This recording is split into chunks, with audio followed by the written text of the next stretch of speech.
Произошло это в тихой таежной деревне. Здесь жила необычная девочка. Ее сверстники с ней практически не общались. Они считали ее странной, потому что она всегда находилась в окружении животных и сама не очень тянулась к людям. В доме ее родителей жили несколько собак, кошек и даже настоящий медвежонок.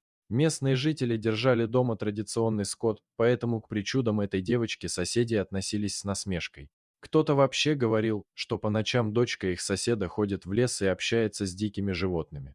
Да и дети не раз замечали, что эта девочка бродит по полю с какой-то необычной собакой, похожей на волка. Они не знали, что это действительно была волчица. Девочка нашла ее, когда та была еще совсем щенком. Животное тогда было брошено в норе на произвол судьбы. Охотники застрелили мать волчонка, и зверек мог просто погибнуть. Чтобы спасти щенка, ребенок каждый день приходил в лес и подкармливал его. Очень скоро животное окрепло.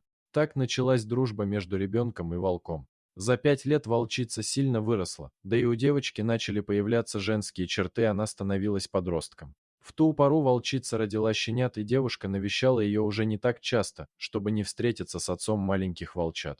Как раз в это время по деревне прошел слух, что в лесу появилась волчья стая, которая нападает на домашний скот. Было решено истребить всех окрестных волков, для этого собрали лучших охотников края. Узнав об опасности, девушка побежала в лес.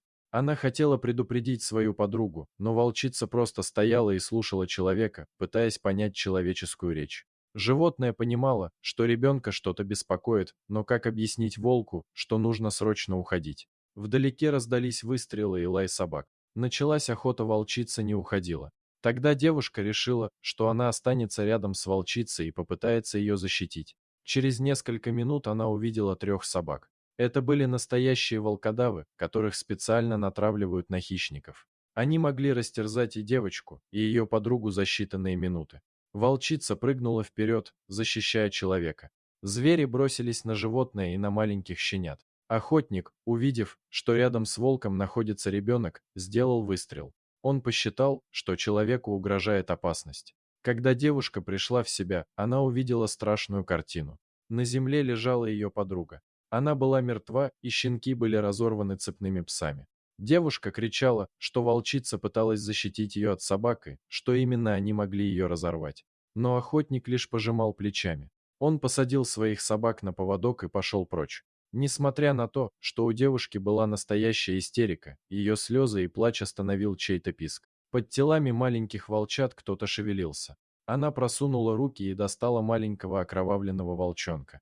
Это оказалась маленькая волчица, слегка раненая, но ее можно было спасти. Девушка укутала животное платком и тут же побежала домой. Она твердо решила оставить его у себя дома.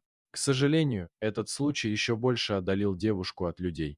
Охотник не мог понять, что это его собаки угрожали ребенку, а волчица лишь защищала свою подругу от разъяренных псов. Мужчина решил перестраховаться и поэтому застрелил хищника. При этом он даже не остановил своих псов, когда те рвали беззащитных волчат. В результате погибли животные, которые могли бы спокойно жить рядом с человеком, не причинив ему никакого вреда. Дорогие зрители, если вам понравилась эта история, поставьте, пожалуйста, лайк и подпишитесь на наш канал. У нас много интересных историй про животных.